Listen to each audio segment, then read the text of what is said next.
So good everyone, I'm Nat and I'm a UX and product designer at Vend, and I'd like to talk to you about bad interfaces and the network effects that they have.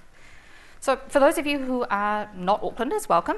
For those of you who are Aucklanders, who knows what the Red CityLink bus is? Show of hands? Yeah, a few of you. So for those of you who don't, this is the CityLink bus, and the CityLink bus drives in loops around the central city of Auckland. They come every 10 minutes, and there's a fixed fare. So it costs the same amount every time you get on the bus, no matter how far you're going. Have any of you ever tried to pay cash for this bus? Yeah, so a couple of people. If you haven't, you're incredibly lucky. It turns out that when you pay cash for this bus, the driver has to press 7 buttons every time to issue every cash fare. It's 7 taps every single time for every customer. Now, remember, there is a fixed price for this bus. There is one fare they can issue, and it's 7 taps, 1 second apart for every tap. It's literally beep, beep, beep, beep, beep, beep, beep, ticket. And it is on the cheapest, rubberiest, horrible resistive matrix keyboard you have probably ever seen. It's not a good time.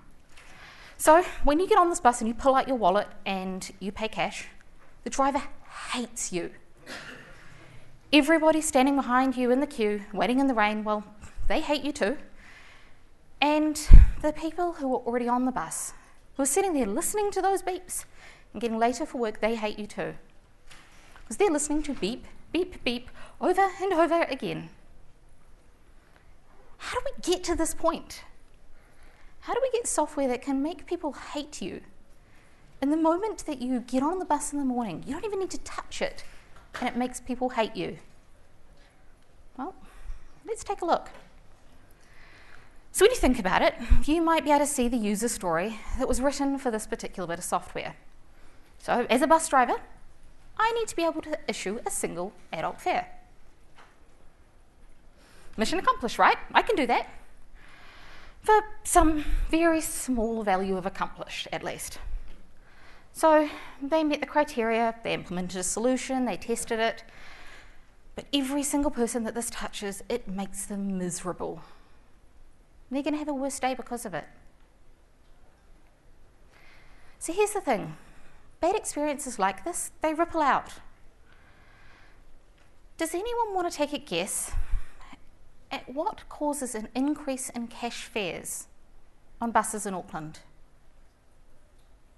Give you a hint, it's happening more frequently of late. We've had a particularly spectacular show of it this week. Yeah, it's rain.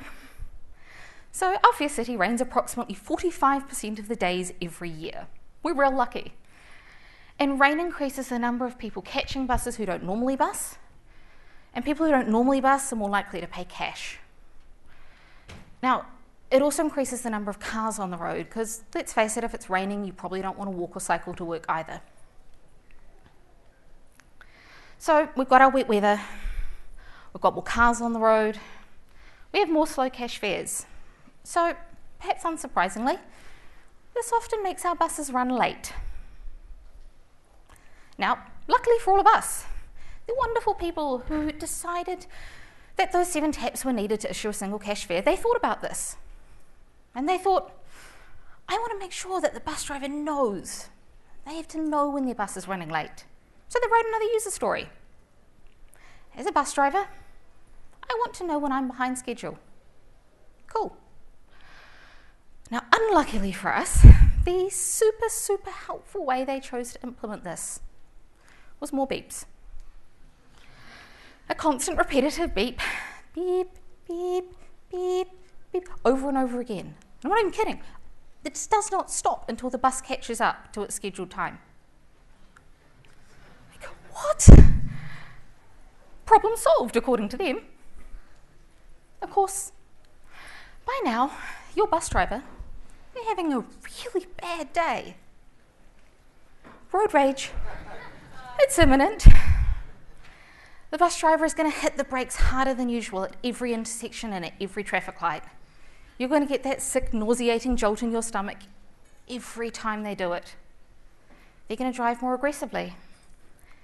They're going to cut other cars off in traffic. And they're going to honk and they're going to swerve and they're going to swear. You probably know this bus driver. You've seen them. They're the one who, when you are running late and you're running for the bus and you're waving your arms and trying to flag them down, they look you in the eye and they pull out of the bus stop.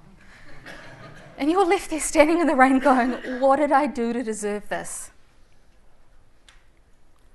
Do you remember what those days feel like? So you miss the bus and you're late to work, you're soaking wet. You hate everybody, you hate everything, you want to go home. Like the worst days, right? They're not a fun time. Those days never end well. First person who emails you with some dumb question, you're probably going to regret it. You're not on your best form. Everyone in your office thinks you're probably a bit grouchy. It's not really your fault though, right? So over the course of your day, that impact spreads much, much further. Your family, friends, colleagues, customers, anyone else you interact with might feel this. So it's called a network effect. And it reflects the way that our society is linked together both at a technical and a human level. And we haven't even really started to consider the fact that there are lots of other people affected. So the average bus takes about 50 passengers. Then we have to add in all of the people cut off in traffic, or the people who are left behind standing at the bus stop, and then all the people that then have a worse day because those people are grumpy. Of course, the problem with buses like the Red Link bus is that they go in a circle. Once one is late, that has an effect on the entire system. So your passengers start to pile up at bus stops, and buses catch up with one another, and the passengers are stranded and waiting.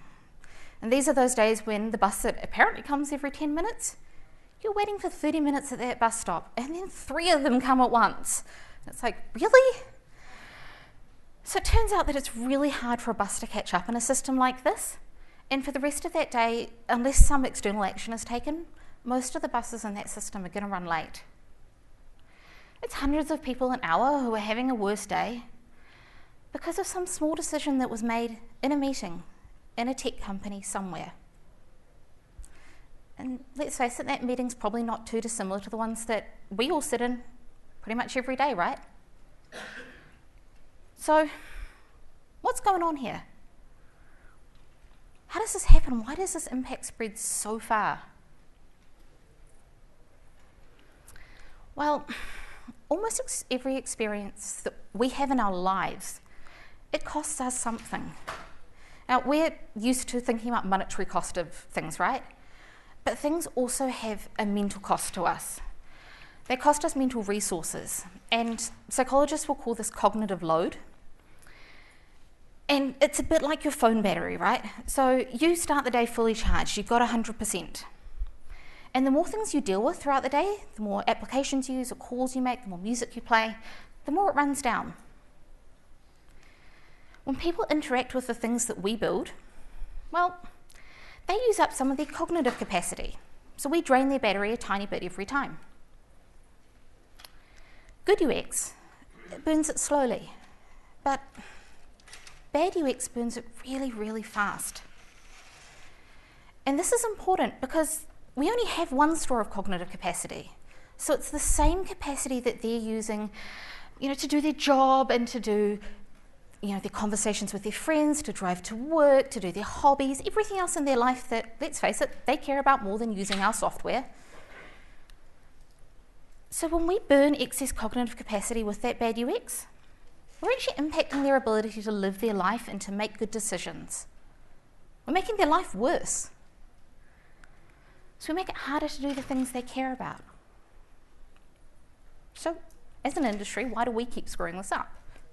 What are we not looking at? So when designing a user experience, we tend to assume that people come to our software with 100% of their charge available. So we think they're fresh and they have all of these resources, but we've forgotten about the other things in their life. We forget that they've used probably like 10, 20, 30 pieces of other really crappy software in their day. We forget that they've had conversations with their colleagues, or they've caught that really terrible bus to work, or been stuck in the rain, or had other stuff happen in their life. So what that means is that we underestimate the impact of the cognitive load we're asking them to spend on their software. So using 1% of someone's capacity, if they're at 100%, it doesn't feel like a lot, right? 1% out of 100, not a really big amount to ask someone to spend. But if they're already down to 6%, then that 1% is going to start hurting them a lot. So you think about how you use your phone, right? If your phone's down in the red, it's down to 6%. You're a lot more careful about what you do. If you know that you've got to call your wife or your husband, or you've got to call your kid to pick them up from somewhere, you're not going to be like, yeah, I'm going to play on Spotify and stream all the music. That's just not a decision that you make. This is the same way that people's brains actually work with regards to their cognitive capacity. So when we build software thinking that they're starting at 100%, we're actually doing damage by forgetting that the marginal cost that we ask them to spend is much, much higher. And that's not actually the scariest thing. The scariest thing is that there are people in our society who actually only get to spend 6% all day. They just don't get the rest of it. So when you start to think about UX this way, you realize that UX is a microaggression.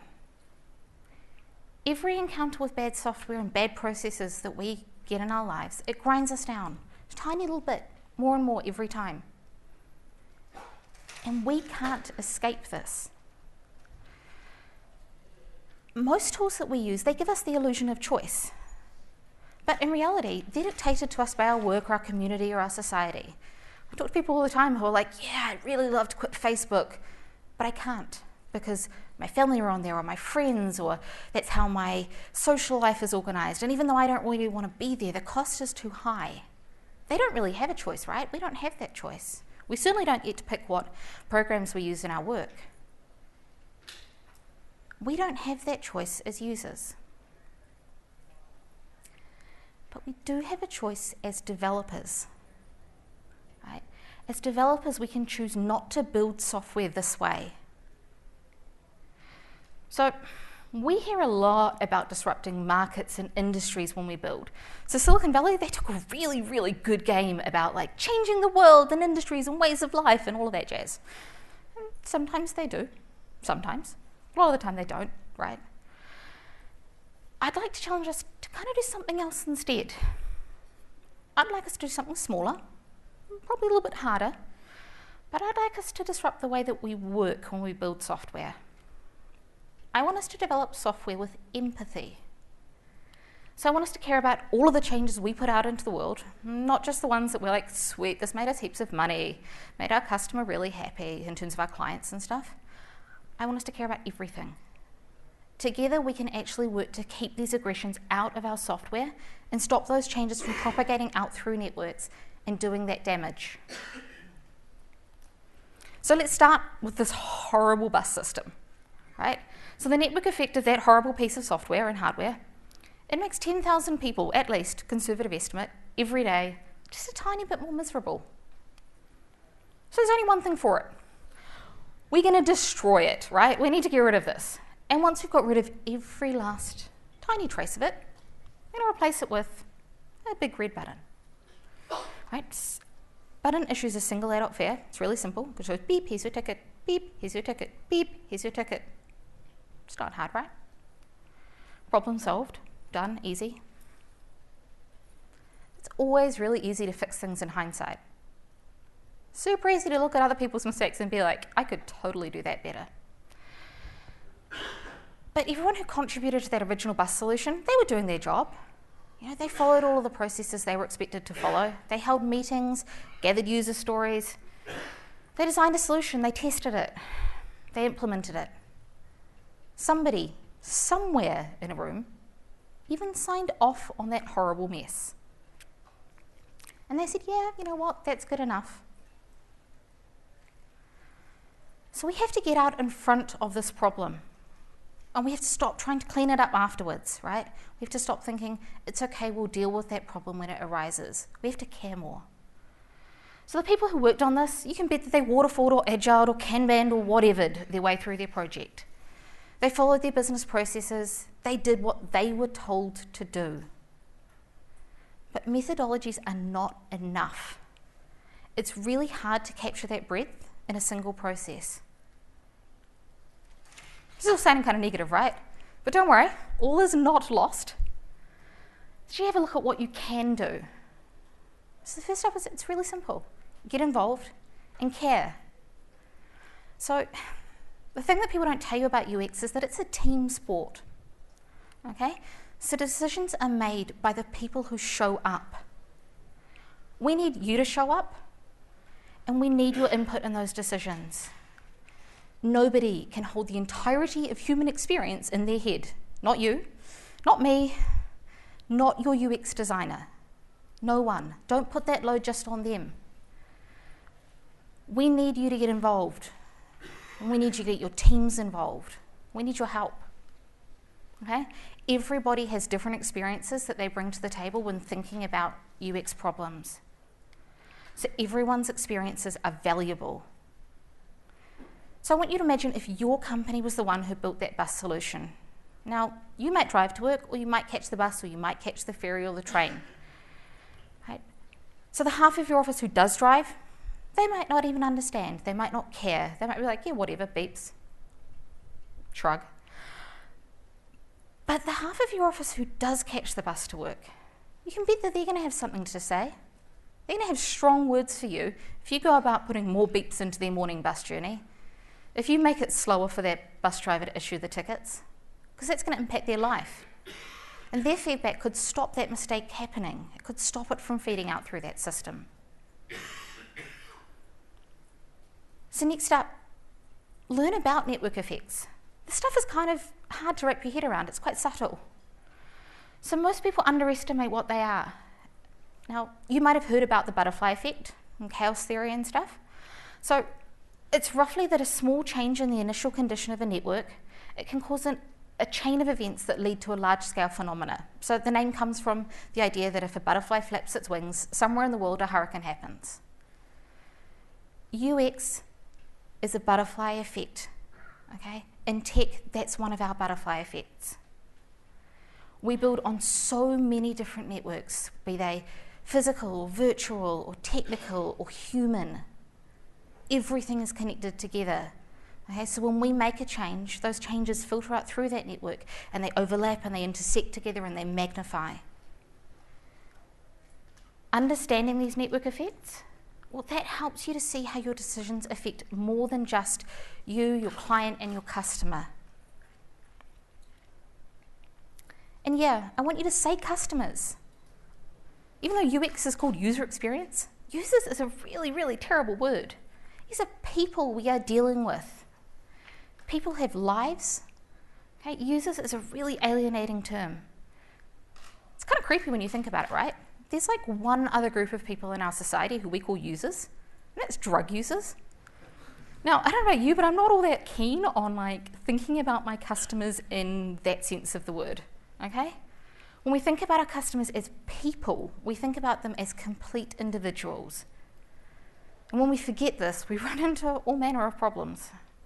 So let's take a look at an example of this. So this is Fitbit. So if you're not sure what Fitbit is, Fitbit allows you to track your steps and to log exercise. Pretty simple. Now, Fitbit used to set all of their activity recordings to public by default. And they also used to make them fully indexable by search engines like Google. So Fitbit did give you a chance when you signed up to change the setting, but all of the UX drove you towards making this public. Why do they care about this, right? Why do Fitbit care about how many steps you take being public on the internet?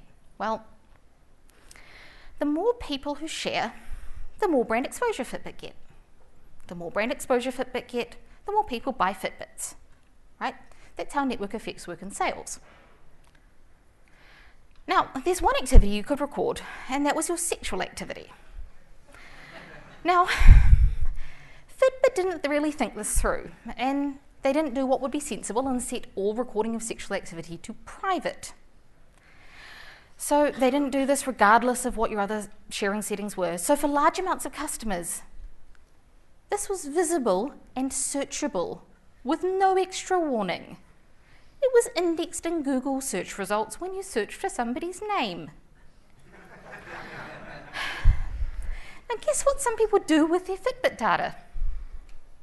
Yeah, so they post it to their social networks. This is like a literal network effect. Fitbit's bad decision, people post it to social networks.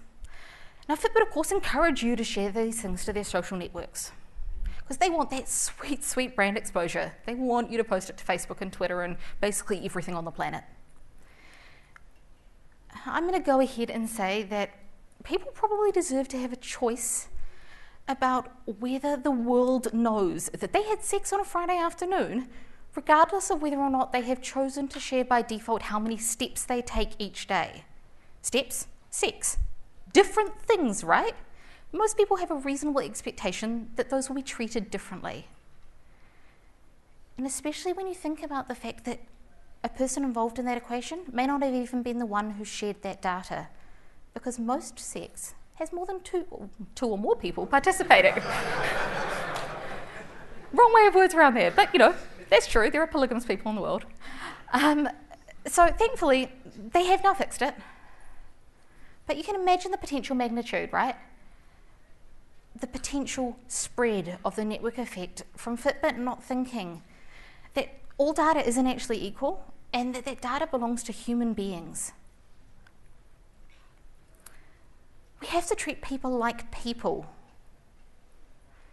So gaslighting is when we deny the reality of what our users and our customers experience and what they report to us. So we pretend that the hard things are easy, or that the problems never happened before. We haven't heard of that one.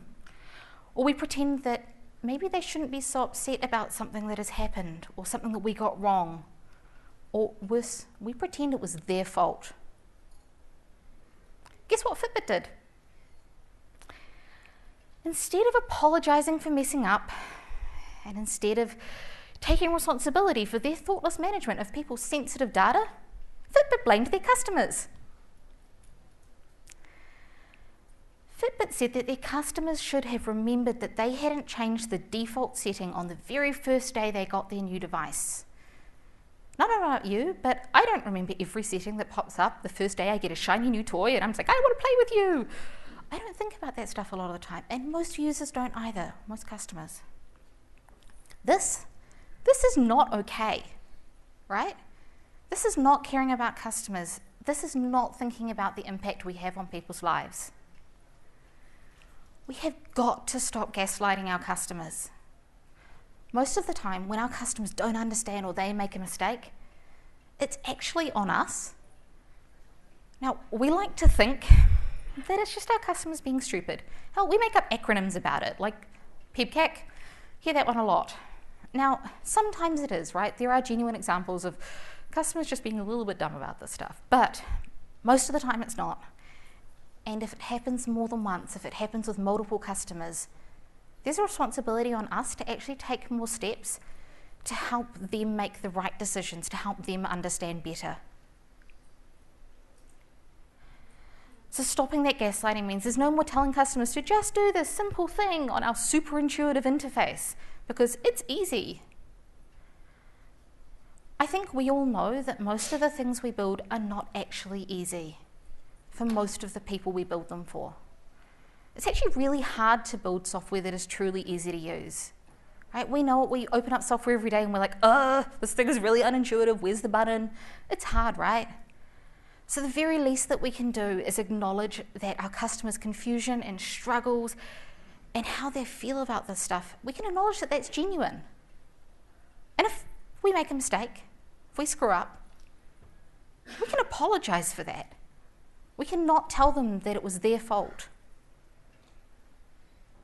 So what else can we do? Well, we can remember that the small details matter more when they're in somebody else's life. Yeah, so this is Auckland Council, and they should have remembered this. Auckland Council decided to only print one sticker for all of their sliding doors, despite the fact that doors can slide two ways. Now, half of the sliding doors by Auckland Council administered in the Omaha region have stickers now that tell them to slide the door the wrong way. Someone, somewhere in Auckland Council was just like, That's kind of good enough, right? No big deal. And now every person who walks through these doors has to think twice about which way to pull. It is easy for us to focus when we're trying to solve problems on the big things, right? The first 90% of a problem, which is those big, meaty, difficult issues that we're like, yeah, we're going to figure out how to code this or figure out what this looks like. Those are the interesting problems to solve. The last 10%, the stuff that we're like, ugh, details.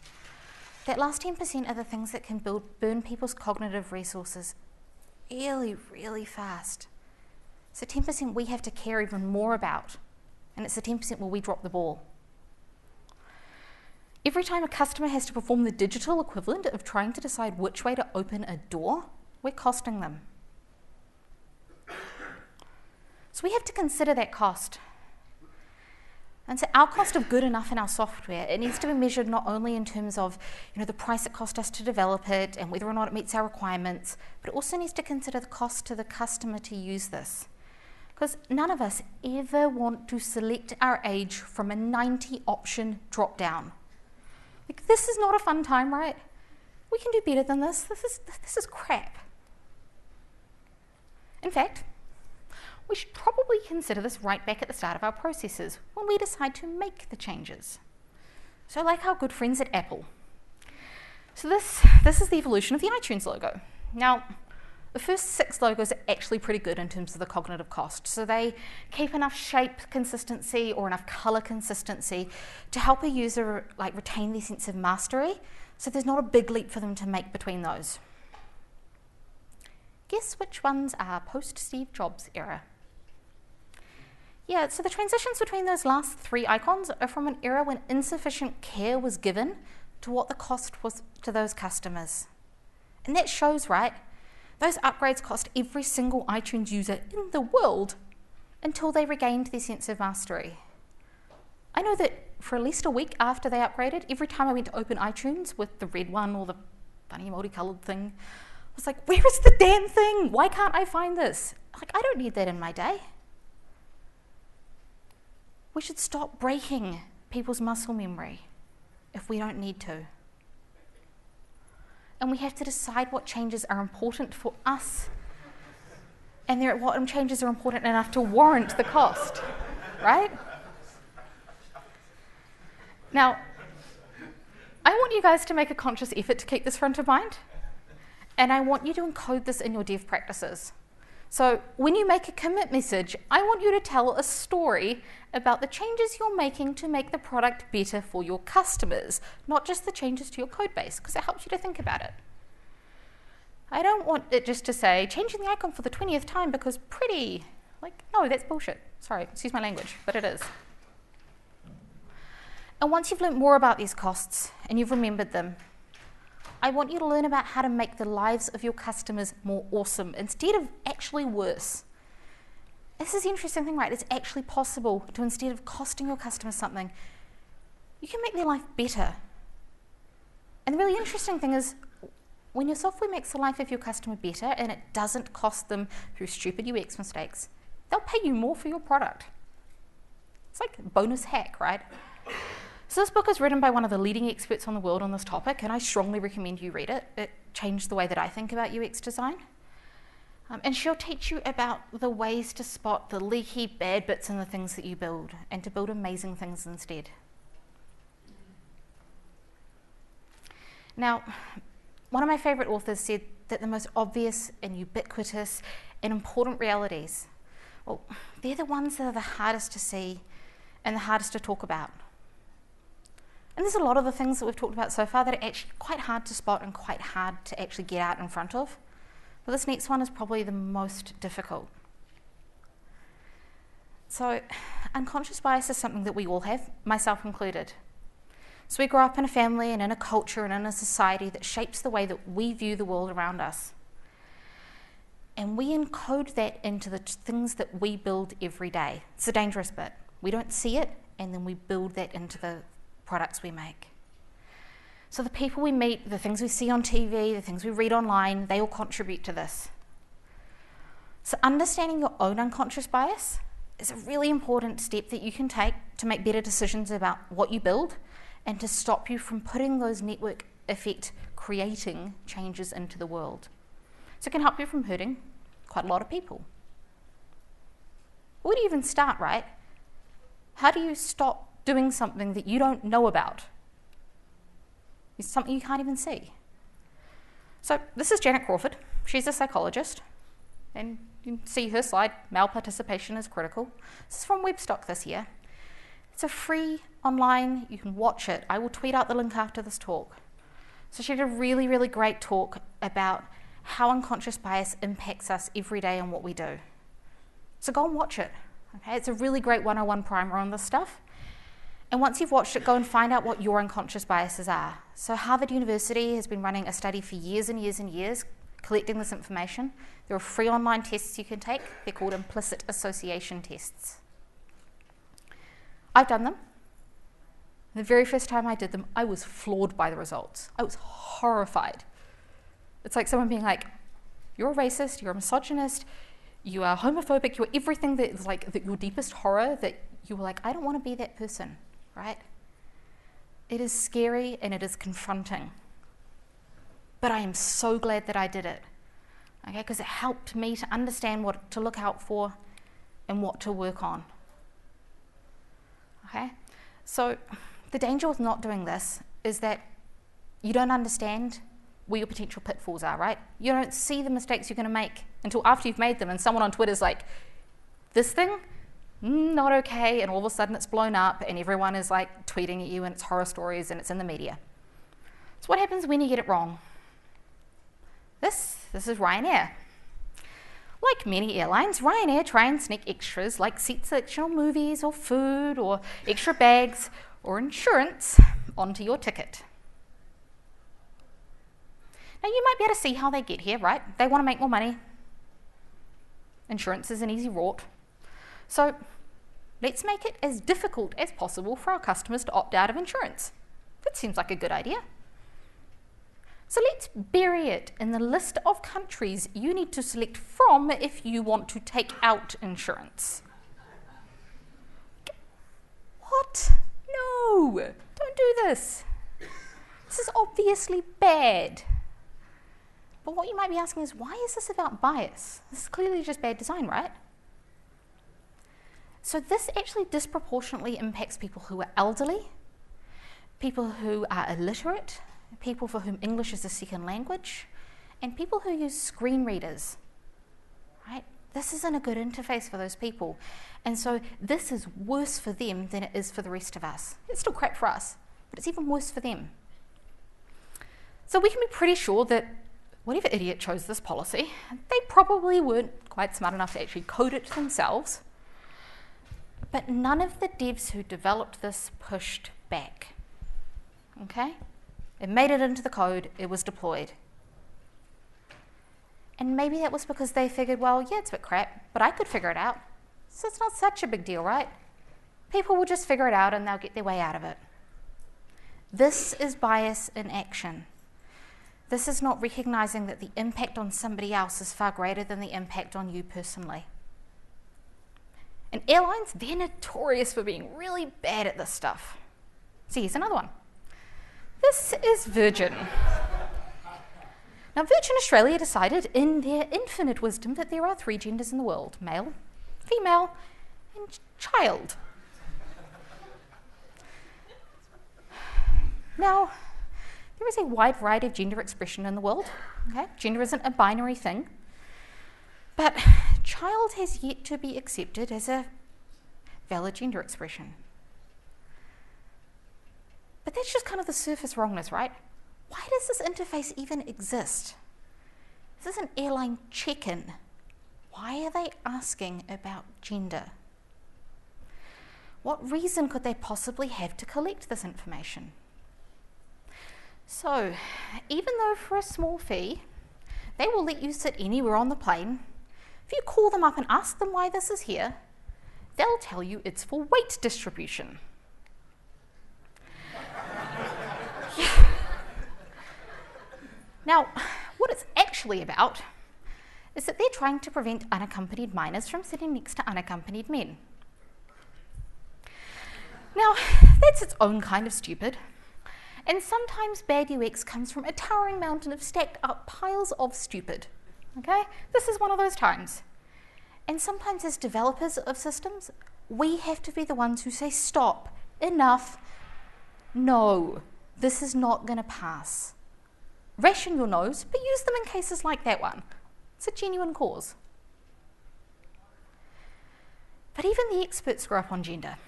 So this is from the 2015 Grace Hopper celebration of women in computing. Now, as a conference for women in tech, you would hope that they would know better. Now, if you're not sure what's going on here and what's wrong, this is what happens when you try and collect data on the non-binary or non-cisgendered people attending your event without actually involving them in the process and saying, hey, what's the best way for us to get this information? In reality, there's no good reason, but it's fine. What this form is actually saying to these people, in effect, is please take a photo of your genitals and attach it with your submission form for the conference. Because, we need to know that. They don't need to know this. There is no reason a conference organising company needs to know this information. None. Okay? It's not relevant. Perhaps unsurprisingly, this makes these people feel unwelcome at the event. Not a good outcome. If you are dealing with topics and experiences that make people unhappy and you have no idea what you are doing, which, let's face it, is a lot of us, stop. Go and ask for help from someone who has lived this stuff. Okay? When this is their life, they'll know. And hire people like that, okay? Hire people who don't look like you. It is really, really hard work to keep this front of mind. I struggle with it every day. It is even harder to make all of your team and all of your company keep it front of mind as well. Having people in your team who know this because they've lived this, okay, that is the fastest, quickest, easiest hack you can have to getting this stuff right. Because if there's someone in your team who's helping you to build this who's like, hey, that's a dumb idea, you're going to stop that really early in the process. Okay? So if you want to know what it's like to be that person I mentioned earlier who starts their day with a 6% charge in their battery and that's all they get to spend, I want you to imagine being pregnant and being hungry. And then I want you to imagine getting on that bus to work in the rain and dealing with that grumpy bus driver. And then I want you to imagine going to sit down on a seat and having nobody give you a seat even though you're heavily pregnant because of the colour of your skin. Those are the people you should hire for your team, okay? All of us have unique experiences and unique perspectives, and all of us bring something to the table in these discussions. But people who face significant adversity every day, okay, they often have insights that can make your software better. They will understand security and privacy and things that you won't even see and think about because you don't have to think about them. Most of the time, I don't have to think about them. Hire people like that. Okay? They know this stuff. And no, sorry, doesn't count if you hire people who are only superficially different, even if they're wizards or unicorns or ninjas or hipsters with really great beards or rock stars. Doesn't count. So, you might have realized by now that there isn't really one magic trick. There's no one simple mind hack. Kind of lied in my abstract, sorry. But the secret's actually working really hard at this stuff every single day. Okay? So I want to give you a moment to read this.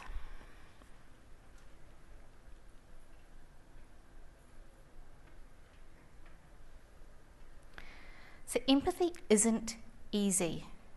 Okay? We naturally put ourselves at the centre of our own universe because, we're the most important person in our own life. Of course we are.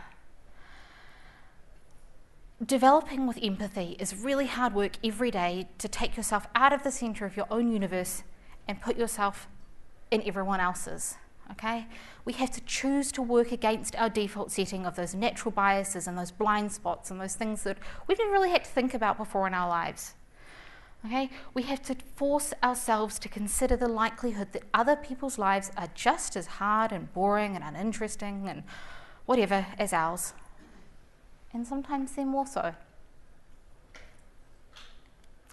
You'll get it wrong. I get it wrong. And you'll get it wrong more often than you get it right to start with. And that's actually okay. What's important is that you start learning and that you learn from the mistakes you make and that you keep getting better. It's worth it, okay? I promise. It makes a better day for you, it makes a better product for your customers, and it actually ends up making you more money as a company because more people like buying your product. You can start small, okay? Small change. Next week when you go back to work, I want you to get a Post-it note, okay? And I want you to write 1 tap, not 7. Okay? And I want you to stick that up to your monitor. And when you are writing requirements, or when you are testing, or when you are committing code, or when you are doing designs, I want you to remember the bus driver. I want you to remember those beeps, and I want you to remember all of the people in that network who had a worse day because of that. Okay?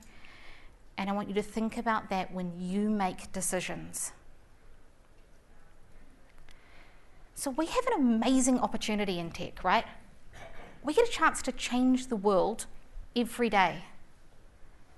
A lot of us ended up in this industry kind of by accident, right? We were often nerdy kids and we liked playing around with tech, and this just sort of seemed like the right place for us.